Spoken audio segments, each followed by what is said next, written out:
Seigneur Dieu et Père, on veut te demander que ta parole puisse devenir vivante et efficace dans nos vies. On veut te demander que ton esprit qui est en nous puisse littéralement nous faire comprendre cette profondeur de ta parole. Fais-nous vivre et fais-nous marcher, Père. Donne-nous pas d'être des oublieurs, des auditeurs oubliés,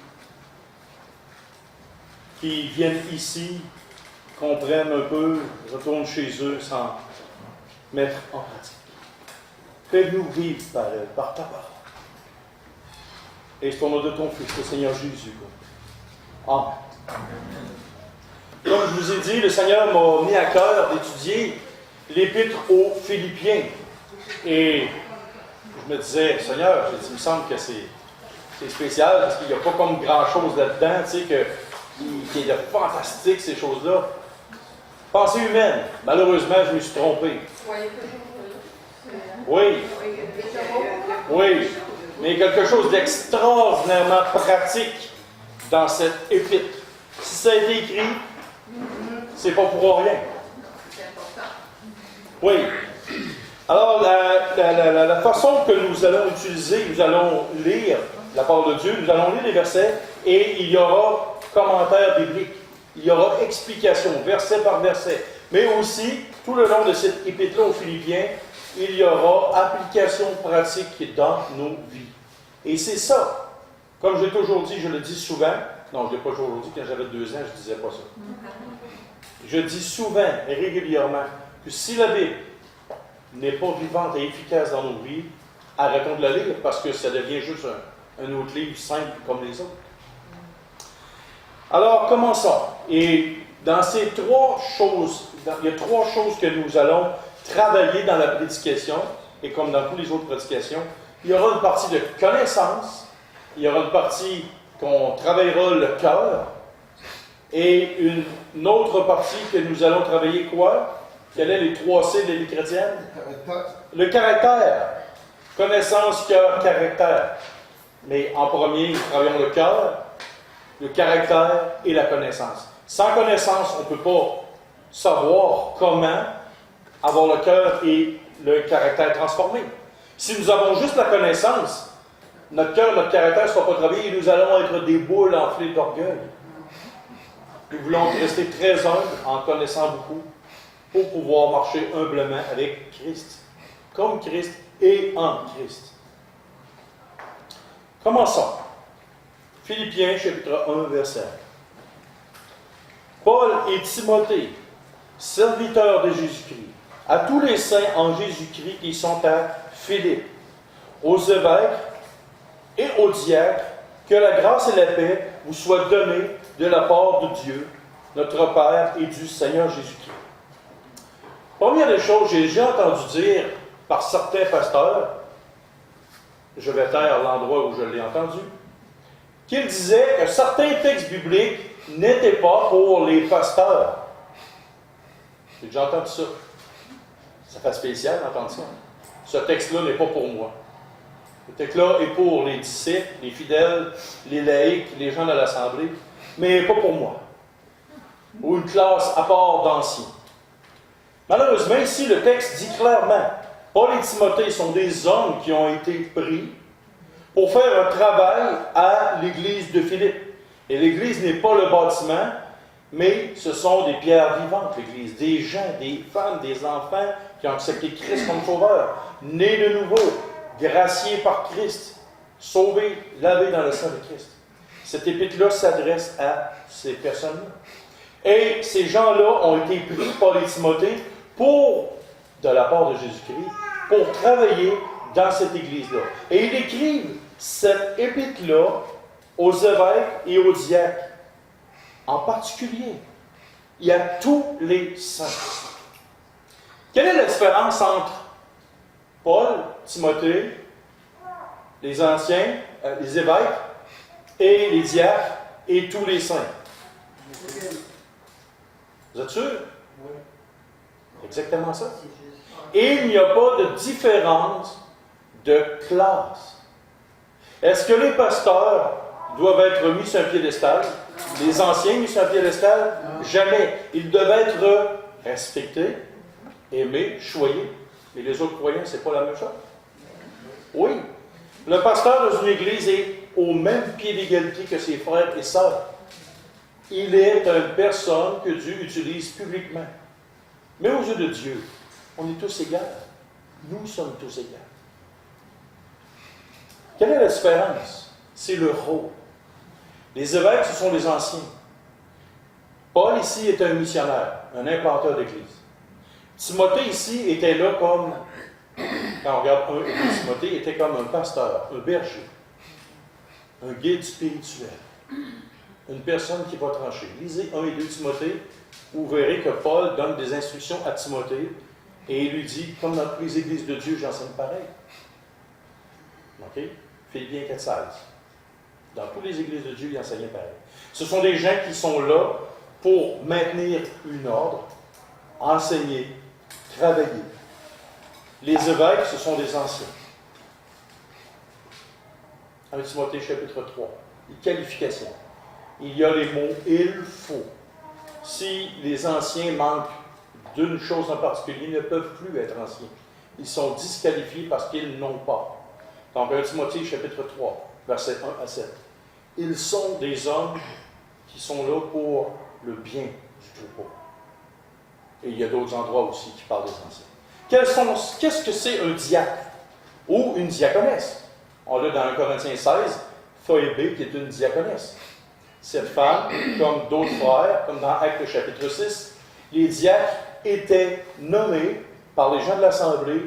Pourquoi? Pour s'occuper des choses matérielles, des choses physiques, le service aux saints. Mais tous ces groupes de personnes-là, ce sont des personnes qui sont au service des saints, et non l'inverse, que les saints doivent les servir. Jamais. Peut-être qu'ailleurs ça se fait, que les pasteurs ou les anciens se font servir comme des petits rois, mais ici, mon cœur est plus, comme la parole de Dieu dit, de servir, de vous servir. Et les anciens, ici, sur la case, moi, nous sommes littéralement à votre service. À l'exemple de Christ, littéralement. D'autres choses aussi. Plusieurs des gens regardent les petites assemblées comme étant un rien. Les petites assemblées. Savez-vous comment est-ce que l'église de Philippe, à Philippe, dans la ville de Philippe, a commencé? Avec combien de personnes l'église de Philippe a commencé? Je vous donne la référence, on n'ira pas le lire. Actes chapitre 16, versets 6 à 15. L'église de Philippe a commencé avec une femme. Et Dieu a utilisé une femme pour partir en église. Ben oui, regardons ça. C'était une femme que Paul a prêché. Elle s'est convertie. Et là, ensuite, il y a eu d'autres mondes qui se sont convertis. Le geôlier, pas le joaillier, mais le geôlier, le gardien de prison, si vous voulez. Et ça va commencer tout petit. Puis après ça, on ne sait pas plus grand-chose de la grosseur de l'Église. Et souvent, les gens, ils disent, oh, dans quelle assemblée tu vas? Ah, Assemblée évangélique de Lévis, et les Watchemans qui s'en viennent. Combien vous êtes? On entend souvent ça, hein? Combien vous êtes dans votre Église, vous? Ah, nous, on est 2500 personnes. Wow! Hey, Dieu béni! Hey, Dieu béni, c'est incroyable. Grande assemblée. Ben, c'est pas vrai, on est rien que. On approche 40. Oh, 40. C'est quoi les services que vous offrez dans votre assemblée? Avez-vous un système de garderie? Avez-vous un système d'enseignement pour les enfants? Avez-vous ci? Avez-vous ça? Avez-vous ci? Avez-vous ça? Mais si vous voulez ceci ou cela, allez chez Maxi, chez GIA, ils vont tout vous donner. Quelle est notre appréciation de notre Église locale? Pourquoi nous allons à l'Église locale? Est-ce que nous nous fions sur la grandeur ou sur la qualité? Et je vous dis tout de suite, je ne suis pas, pour ceux qui sont nouveaux, je ne suis pas un pasteur qui flatte les gens dans le sens du poil. Je ne suis pas non plus un pasteur peut-être comme les autres. Il y en a qui ne m'aiment pas comme pasteur. Parce que je suis peut-être trop direct avec les gens. Quel service cherchez-vous à l'Église? Cherchez-vous tel service ou vous cherchez à connaître la vérité? Pourquoi vous vous réunissez? Si vous auriez été dans la première Église qui a eu lieu, il y était 12 personnes, plus Christ. Ensuite, l'Église, elle a grandi encore. Seriez-vous resté avec votre femme ou votre mari dans une église de 12 hommes? L'école du dimanche, dans ce temps-là, ça n'existait même pas. Ça est parti des années 1800 à peu près, l'école du dimanche. Il n'y avait pas d'école du dimanche, il n'y avait rien. Voyez-vous, l'église de Philippe, à son début, elle était toute petite. Et Dieu dit dans l'Ancien Testament, malheur à ceux qui méprisent les petits commencements. Là, 12 ans, l'assemblée ici était constituée de combien de personnes? 3 adultes, 2 enfants. Il y avait Robin, moi, ma femme et mes 2 petites filles. Aujourd'hui, quand je vous regarde, ça fait « Hein? » Et là, il manque du monde, en plus. Il faut voir, Dieu fait des miracles. Dieu a fait un miracle. Vous êtes là. Il y a des gens qui méprisaient les petits commencements. T'en souviens, Robin? J'en ai-tu mangé des volets? Eh, bon, Robin est tout témoin de ça. J'en ai mangé des volets. Mais Dieu avait mis, je ne voyais pas au visage dans ma tête, mais Dieu m'avait dit une chose, dans mon cœur, dans mon âme. C'est qu'un jour, il va y avoir une belle grande assemblée à Lévis. Et je suis en train de voir, tranquillement, lentement mais sûrement, quelque chose d'extraordinaire. Et si vous restez, vous allez voir le miracle que j'ai vu dans ma tête, dans mon cœur, la vision que j'ai eue. Et Dieu m'a donné aussi le commencement de mon ministère, puis il m'a donné aussi de voir la fin de mon ministère. Est-ce pas beau? Je suis rendu très vieux. OK? Fait que dites-vous une chose, les petites églises qui sont attachées à la parole de Dieu, 90% des églises dans le monde sont petites. Mais on vit dans une société de grandeur. On veut des services, on veut des grosses affaires. On y va parce qu'il y a du monde. Mais la qualité, l'honnêteté, la droiture, la fraternisation, plein de choses. Posons-nous la question. On continue. Verset 3. Je rends grâce à mon Dieu de tout le souvenir que je garde de vous, ne cessant dans toutes mes prières pour vous tous, de manifester ma joie au sujet de la part que vous prenez à l'Évangile. Depuis le premier jour jusqu'à maintenant, je suis persuadé que celui qui a commencé en vous cette bonne œuvre la rendra parfaite pour le jour de Jésus-Christ. Il est juste que je pense ainsi de vous tous, parce que je vous porte dans mon cœur, soit dans mes liens, soit dans la défense et la confirmation de l'Évangile.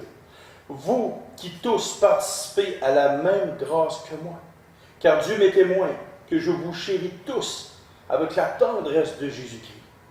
Et ce que je demande dans mes prières, c'est que votre amour augmente de plus en plus en connaissance et en pleine intelligence pour le discernement des choses les meilleures, afin que vous soyez purs et irréprochables pour le jour de Christ, remplis du fruit de justice qui est par Jésus-Christ à la gloire et à la louange de Dieu. Je vais poser une question à Valentina. T'aimes-tu ton papa? Okay. Est-ce que ton papa, il t'aime? Oui. As-tu déjà eu une discussion vraiment intime avec ton père? Parce que je sais que son père est chrétien. As-tu déjà eu vraiment une discussion intime avec ton père, que ton père t'a ouvert son cœur? Oui, hein? Tu as appris à connaître ton père dans ces moments-là. C'est-tu arrivé une fois ou 2 fois ou plein de fois? Plusieurs fois. Plusieurs fois. OK. Reconnais-tu, quand tu lis ces textes-là, quelque chose qui ressemble à ton père? Oui. OK. J'ai fait par exprès parce que je connais un petit peu son père. Puis je suis assez vite pour discerner certaines choses. C'est pour ça que j'ai pris la chance de te poser la question. Ici, nous avons l'apôtre Paul. Et si on pourrait mettre un titre à ce court passage-là, c'est un véritable cœur de berger, une exemplation. Nous avons ici un homme qui littéralement a donné une partie de sa vie à une assemblée chrétienne. Et par son exemple, est-ce que nous pourrions faire la même chose dans la vie des gens qui nous entourent, comme enfants de Dieu? Et quand je vous ai dit tantôt que la parole de Dieu, il faut qu'elle soit pratique, vivante, parce qu'elle est vivante et elle est pratique. On peut juste lire ça vite, vite. Bon, ok, parfait, c'est beau. C'est un vieux texte. Dieu a fait écrire ça à Paul. Bon, c'est beau, clic, clic. On s'en va. On ferme la Bible, c'est fini. Mais on va aller voir dans ces choses-là. Quel est le cœur de Paul? Quel cœur un pasteur doit avoir pour sa congrégation? Mais aussi, qu'est-ce que nous, comme enfants de Dieu, on devrait avoir comme cœur pour ceux qui nous entourent? Je vous ai dit, il n'y a pas de différence entre un pasteur, un évêque, un ancien, un diacre, un simple auditeur qui arrive la première fois dans une assemblée. Non. Il y a une différence entre les enfants du diable et les enfants de Dieu. La nouvelle naissance. Lavé dans le sang de Christ. Je rends grâce à mon Dieu de tout le souvenir que je garde de vous, ne cessant dans toutes mes prières pour vous tous de manifester ma joie au sujet de la part que vous prenez à l'Évangile depuis le premier jour jusqu'à maintenant. Je suis persuadé que celui qui a commencé en vous cette bonne œuvre la rendra parfaite pour le jour de Jésus-Christ. Quand il dit au verset 3, « Je rends grâce à mon Dieu de tout le souvenir que je garde de vous. » Qu'est-ce qu'on dénote chez l'apôtre Paul? On dénote clairement qu'il se souvient des gens de l'assemblée de Philippe.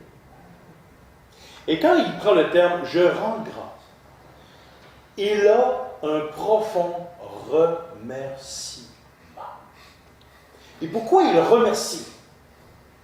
Parce qu'il a vu un miracle, il a vu un paquet de miracles, un paquet de personnes venir à l'Évangile, mais il rend grâce, il remercie Dieu profondément dans son âme pour la conversion, la part qu'ils ont à l'Évangile au même titre que lui.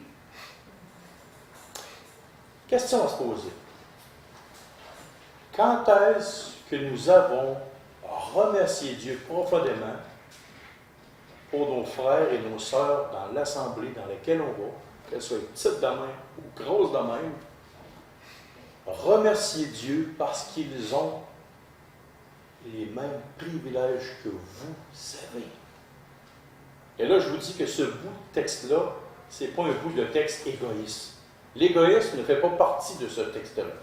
Et vous allez voir qu'aujourd'hui, dans le monde chrétien, malheureusement, l'égoïsme est beaucoup plus présent que l'amour fraternel. Et dans cet épître-là, il y a beaucoup de joie, beaucoup d'amour, beaucoup de « je m'oublie, je pense aux autres ». Et ça fait du contraste à ce qu'on vit aujourd'hui? Est-ce que ça fait contraste beaucoup à ce qu'on vit dans les milieux évangéliques? Oui. Et c'est ça qu'on va voir. Le souvenir que je garde de vous, ne cessant dans toutes mes prières pour vous tous. Je ne poserai pas la question suivante à quelqu'un. La dernière fois que tu as prié pour moi, c'est quand? La dernière fois que tu as prié pour Robin, c'est quand? Pour Annie? Pour Gilbert? Soyons honnêtes. Qui a prié pour la femme de Gilbert cette semaine? À main levée. On prie presque tous les jours. OK. Mais c'est pas pour accuser tout le monde. Là. Il y en a une championne, un champion avec sa femme, eux autres, ils l'ont l'affaire. Ah, ben là, il y a les plus jeunes qui vont dire, ouais, ils sont à la retraite, ils ont rien que ça à faire, puis désolé, c'est pas vrai. OK? Combien de temps passons-nous à prier pour tous les gens qui sont dans notre assemblée? Est-ce qu'on prend du temps pour s'occuper, à s'informer? Y a-t-il quelque chose que je peux prier pour toi? Y a-t-il un sujet qui touche la particulier?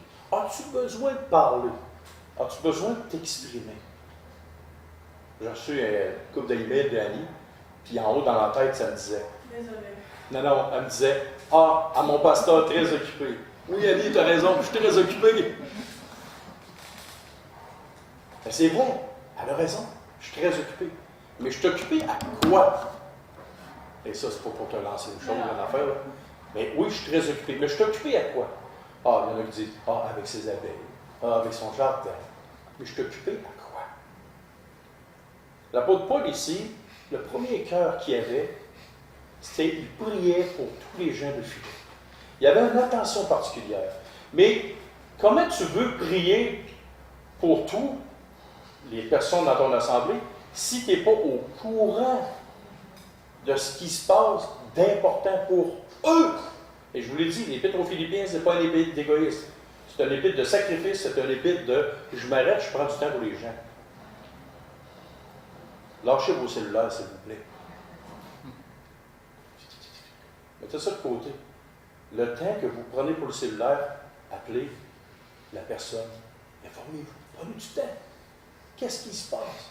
Qu'est-ce qui se passe avec une mère monoparentale qui en arrache? Qu'est-ce qui se passe avec une personne âgée qui est malade? Elle a-tu des besoins? Elle a-tu ci? Elle a-tu ça? Comment je peux prier? Le seul moyen, c'est de s'informer. Le Saint-Esprit ne vous dira pas au téléphone, ah, James a besoin de ci pour prière, Valentina, Mme Isabelle, Gilbert. Non.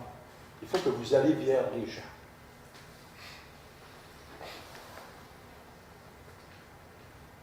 Et savez-vous ce que ça va vous donner de prier pour les autres? Une joie qui est incroyable. Une joie qui est incroyable. Savez-vous pourquoi? Je pose une question à... Je sais que ouais. S'il m'arriverait quelque chose de bien dans ma vie, parce que vous avez prié pour moi, quelle serait votre réaction? Je serais content. Ah, OK. Ah, il serait content. Hey, le Seigneur a réalisé quelque chose d'extraordinaire. Wow! Puis des fois, ça peut être une petite chose. Mais imaginez-vous la joie que vous auriez si vous verriez des miracles, des choses s'accomplir dans la vie des gens. Quelque chose qui allait mal dans la vie d'une personne et vous voyez une réalisation incroyable. Bien, si vous vous informez dans la vie des gens, on ne dit pas non plus de faire la police, là. Bon, quelle sorte de couche que Valentina utilise pour ses petits-enfants. Parce que c'est bien, si tu des couches de coton, si tu réutilisable, si tu ci, si tu ça. Hey, laissez faire les couches, la sorte de couche qu'elle prend, elle est très grande pour savoir qu'elle va prendre. Puis même si la couche n'est pas à votre goût, pas de vos affaires. Mais des vrais sujets concrets. Comment ça va dans la vie de Linda? Comment ça va dans la vie de Baba? Comment ça va dans la vie de Robin? Qu'est-ce qui se passe d'important cette semaine pour Robin? Ou la semaine prochaine? Est-ce qu'il y a quelqu'un qui le sait? Oh! Rémi! Sûrement que le Seigneur t'a appelé hier pour te le dire. Ah ben non! Pourquoi que Rémi il sait ça? Ah! Il se parle souvent, regardons ça! Il se parle, il s'informe. Rémi, as-tu prié pour Robin? Oui, hier soir, j'ai oublié. Ah, ça c'est pas grave. Mais vois-tu, et quand son opération va se réaliser, Rémi, qu'est-ce qui va arriver dans ton cœur? Ça devrait bien aller, là. Ça devrait bien aller, mais on ne sait pas. Mais s'il y a quelque chose qui se passe bien, vous allez être content. Ça amène une joie incroyable. Ici, je suis à peu près au courant de toutes les situations de tout le monde. Est-ce que vous savez ce que je sais? Non. Vous savez que j'en sais beaucoup des affaires, mais vous ne savez pas. Ce n'est pas de vos affaires ce que les gens vivent. Si vous venez le voir, ben vous ne le saurez pas. Mais pareil, une chose, vous pouvez aller voir la personne pour lui demander, je peux-tu prier pour toi? Y a-t-il un sujet qui te tient à cœur, que tu aimerais ça que je prie? Ça apporte une joie incroyable. Quand je vois des réalisations dans la vie des gens, waouh, c'est incroyable. Je ne dis pas, oh, c'est à cause qu'il est pasteur qui est obligé de faire ça. Hey, comment? Dites-moi pas, ouais, j'ai pas de temps pour faire ça. Je fais beaucoup d'heures par semaine, je fais des assemblées, je peux faire le message. J'ai les abeilles à m'occuper en plus, mais j'ai du temps pour m'arrêter, pour prendre du temps. Pas 1 million de temps non plus, parce que j'ai quand même une vie aussi. Mais je prends du temps pour m'informer, pour savoir. De manifester ma joie au sujet de la part que vous prenez à l'Évangile. Qu'est-ce que Paul disait Qu'est-ce qu'il voulait dire qu'ils prennent part à l'Évangile? Il y avait une joie particulière qui voyait se produire dans la vie des gens. Et il y avait une joie incroyable. La part qu'ils prennent avec lui à l'Évangile de Jésus-Christ. C'était quoi cette part-là? Qu'est-ce qu'il y avait? Il y a deux façons de prendre part à l'Évangile. La première, c'est d'être né de nouveau, d'être sauvé, d'aller à le même endroit que lui, c'est-à-dire dans la pleine et puissante présence de Dieu. La deuxième part, pourquoi l'apôtre Paul était si content de manifester ma joie au sujet de la part que vous preniez l'Évangile depuis le premier jour jusqu'à maintenant. Qu'est-ce que ça veut dire, prendre part à l'Évangile du premier jour jusqu'à maintenant? Qu'est-ce que ça veut dire? La sanctification, et la fidélité, ça fait partie de la sanctification. Le mot total et suprême, prendre part à l'Évangile du premier jour jusqu'à maintenant, c'est la sanctification. Bon, je vais poser la question. C'est quoi ça veut dire la sanctification? Ça, puis vous n'êtes pas tout seul à ne pas comprendre. Quentin, qu'est-ce que c'est la sanctification? Être un disciple. Être un disciple, tu sais-tu? C'est une progression dans le temps. Oh, progression, oui. Se Hey, sanctifier. ce mot-là, là, j'ai tellement eu des années quand j'étais jeune, t'entendais ça, sanctification, sanctification. Papa, qu'est-ce que ça veut dire la sanctification? Progression. Progression, parce que tu l'as entendu de Quentin, Devenir meilleur. devenir meilleur. Sanctifier. Le mot sanctification vient du mot saint, sainteté. Oui, du premier jour, quand on vient au monde de nouveau, on commence tranquillement à avoir un changement d'amour. Même s'il est minime, on a un petit changement. Et à tous les jours de notre vie, on prend part à l'Évangile jusqu'à maintenant à devenir de plus en plus saint. Et là, c'était ça, la joie du cœur de Paul, de voir que les chrétiens se sanctifiaient, devenus de plus en plus saints. Et ça, c'est un cœur de papa, un cœur de berger. Je te pose une question, Valentin. Rappelle-toi de la première niaiserie que tu as faite à ton père. Ah, ça se souvient. On est tous la même. Gilbert, rappelle-toi de la première niaiserie que tu as faite à ton père. Sauf que la réaction de ton père n'était peut-être pas la même que la sienne. Il baissait les lunettes comme ça. Là. Il baissait ses lunettes. Puis toi, il a dû te dire, viens ici, on va se parler. Est-ce que ton père est fier du progrès que tu as fait depuis ta dernière niaiserie jusqu'à aujourd'hui? Il te le dit-tu? Il te le dit. C'est un bon père. C'est important de dire quelque chose à nos enfants. On va en parler dans les choses de famille plus tard. Et là, l'apôtre Paul, c'est ça qu'il voyait. Il y avait une joie interne dans son cœur, dans son âme. C'est qu'il voyait ses enfants spirituels, les Philippiens, grandir dans la sainteté. Il avait part à l'Évangile. Comme lui. Lui-ci, il se sanctifiait et il avait part à l'Évangile. Donc, il y avait une progression et il la voyait. Comme le père de Valentina a vu la progression depuis qu'ils sont tout petits. Comme moi, j'ai vu la progression. Brice, tu as vu la progression dans la vie de tes filles? Oui. Mais je vais te dire aussi ce que tu vas voir. Et ça va faire ça comme ça. Des fois, tu veux te dire, ils ne comprennent rien. Ils ne comprennent pas. Ça leur rentre là, puis ça leur sort là. Pourquoi? Je vous ai dit. Euphrasie, je comprends pas. C'est vrai, ça. Quand je l'ai vécu aussi. Ma femme aussi l'a vécu avec moi, puis nos deux filles. On dirait qu'ils ne cachent pas. On dirait que tu as envie de lui tordre le cou des fois. Ou juste des fois d'avoir une télécommande, et les mettre à pause. Pour lui dire, arrête, je t'ai dit de ne pas faire ça. Ça vous semble tannant, triste, plate, et pour vous, ça s'en vient aussi. Là. Un jour, ils vont grandir, puis un jour, ils vont faire venir bleu, mauve, vert. Vous allez changer de couleur. Mais notre sanctification auprès de Dieu, c'est la même chose. Est-ce que nous aussi, devant Dieu, on fait ça?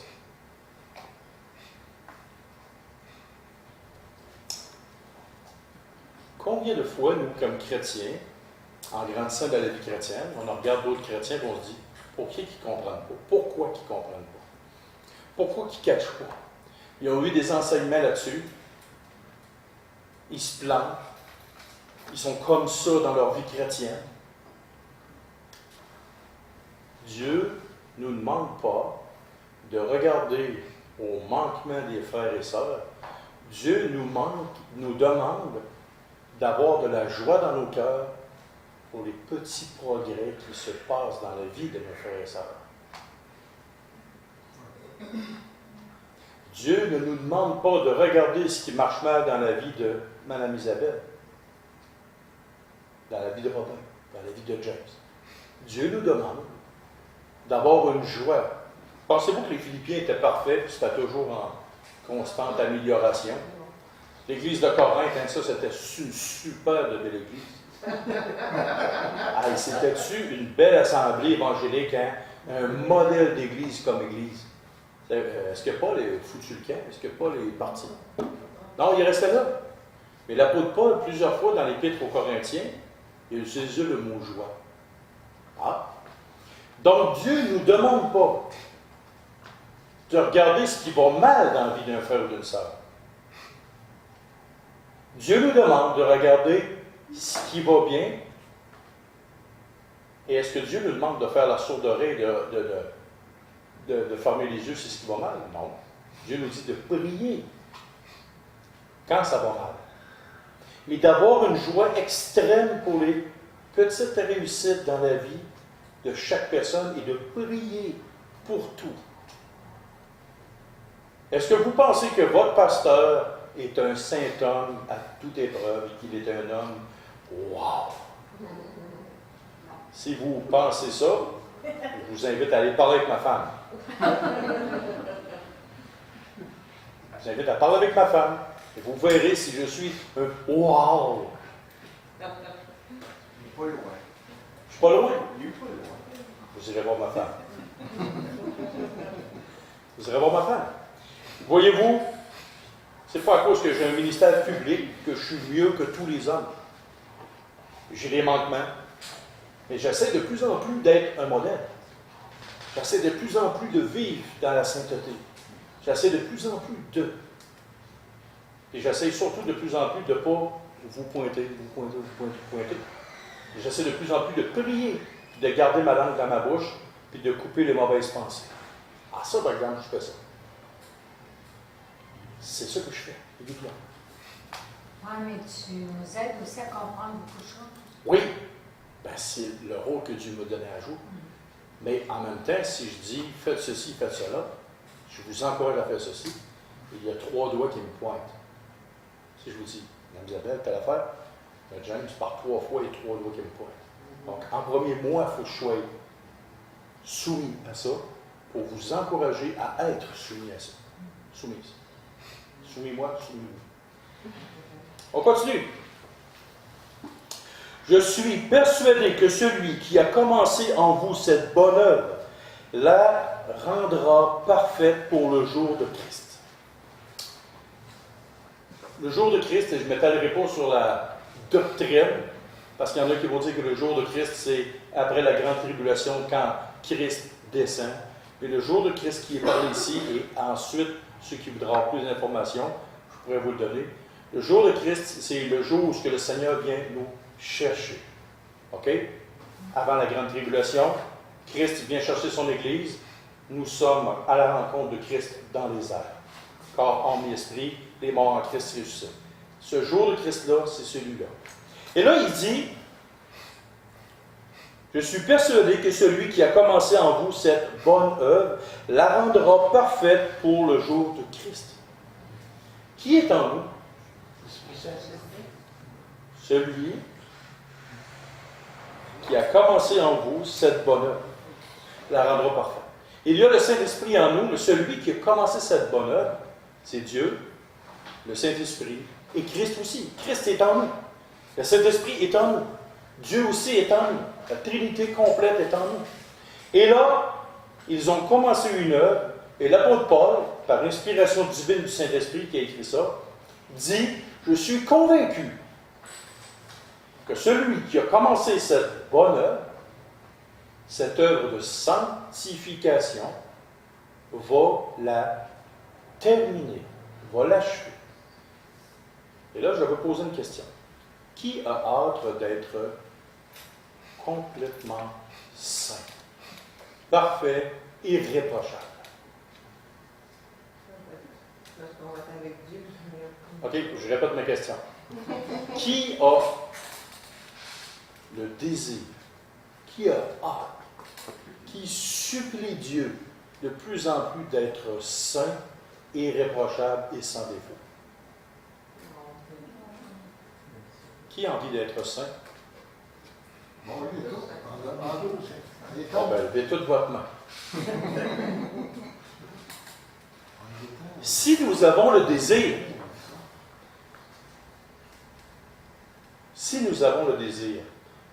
est-ce que nous sommes coopératifs? Pas tout le temps. Ah! Il n'y a rien de pire qu'un enfant qui ne veut pas coopérer. Fais ta chambre? Non. Fais ton lit? Non. Ramasse tes bobettes? Non. Ramasse tes jouets? Non.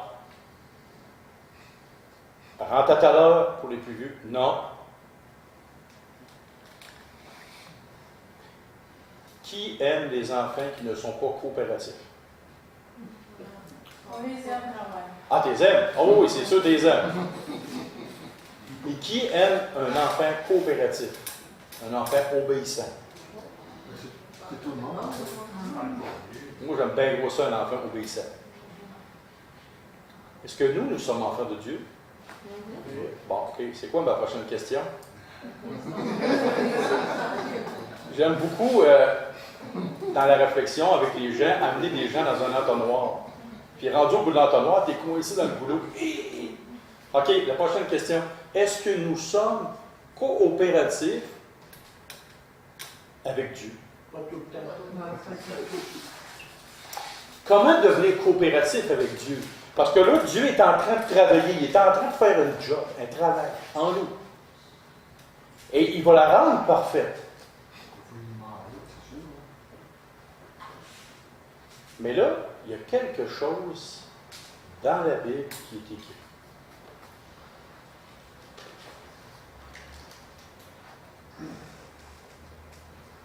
Dans Philippiens, on tourne la page, Philippiens chapitre 2, verset 2. Ainsi, mes bien-aimés, comme vous avez toujours obéi, mettez en œuvre votre salut avec crainte et tremblement, non seulement comme à ma présence, mais bien plus encore maintenant que je suis absent.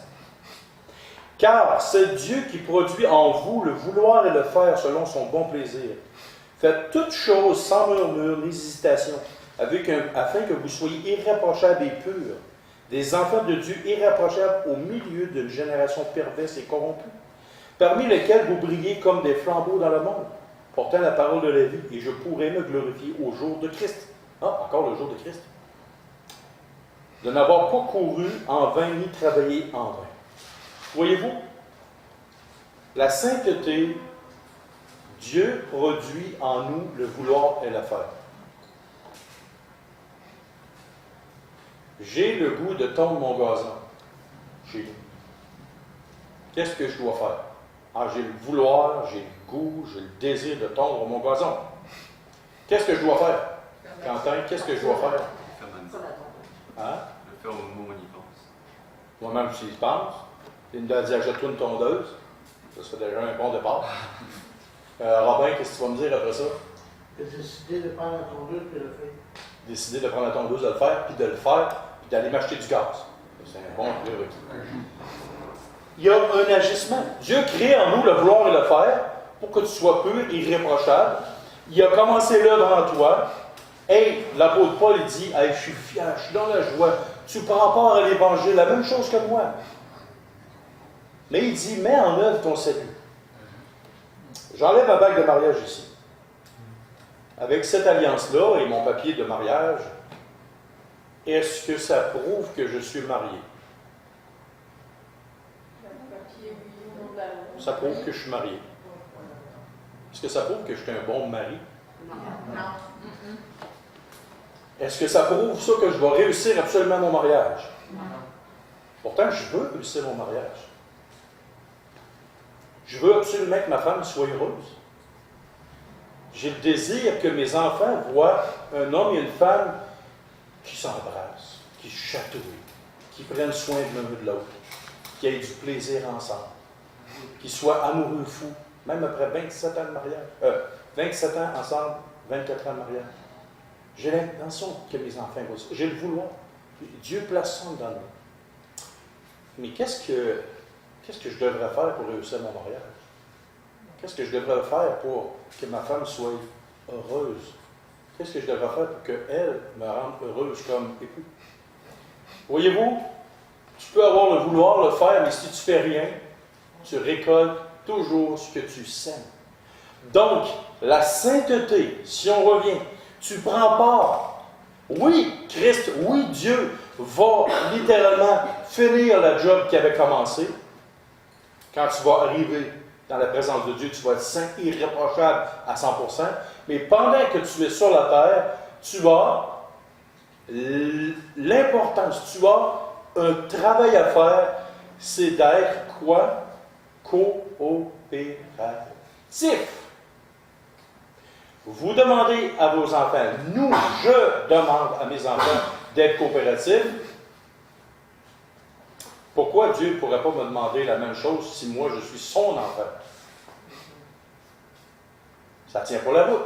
Je demande aux autres, fais ceci, fais cela, mais moi-même, je ne suis pas un exemple pour mes enfants, ni pour ma femme, ni pour mon voisinage. Je dois être coopératif. Donc, si je prends part à l'Évangile, je suis persuadé que celui qui a commencé en vous cette bonne œuvre, c'est une bonne œuvre. C'est même la plus grande des œuvres selon Dieu, la sanctification dans la vie de croyant. C'est devenir de plus en plus saint. Et comment on fait ça? On rouvre la parole de Dieu, laisse faire ce que le monde pense. Qu'est-ce que Dieu dit? Exemple, mettons que vous êtes une femme et que 6 jours par semaine, vous êtes fâché, en colère. Parce que si, parce que ça, parce que si, parce que ça. La parole de Dieu vous dit quoi, chères mesdames? Que votre douceur soit reconnue de tous les gens, de tous les hommes. Qu'est-ce que la femme dit? Qu'est-ce que la parole de Dieu dit à propos de la colère? La colère de l'homme n'accomplit pas la volonté de Dieu. Donc, avant de vous mettre en colère, posez-vous la question. Est-ce que Christ, pas un tel ou un tel ou un tel, est-ce que Christ se mettrait en colère pour ça? Messieurs, si vous vous laissez traîner dans la maison et que votre femme est toujours en train de vous ramasser, c'est-tu normal que votre femme, après 15 fois qu'elle vous dit de vous ramasser, vous ne vous ramassez pas pour qu'elle se fâche? Oui. Donc, par votre geste, si vous mettez de l'ordre dans votre maison, bien, votre femme va être moins fâchée après vous. Il y a des gestes concrets, et là, je vais donner une histoire de bobette puis de bas, là. OK, c'est bien simple, bien banal. Et il y a des gestes concrets. Si j'ai des problèmes avec l'alcool, est-ce que je m'en vais à la SAQ pour faire un petit tour en avant de la vitre? Je vais-tu dans un dépanneur? Non. Je vais-tu chez quelqu'un qui roule souvent une bouteille de vin en mangeant? Non. Je ne me placerai pas dans un endroit où je n'ai pas d'affaires. Voici des exemples très faciles et concrets à mettre en pratique, à prier. Prier pour les autres, avoir de la joie dans leur réussite.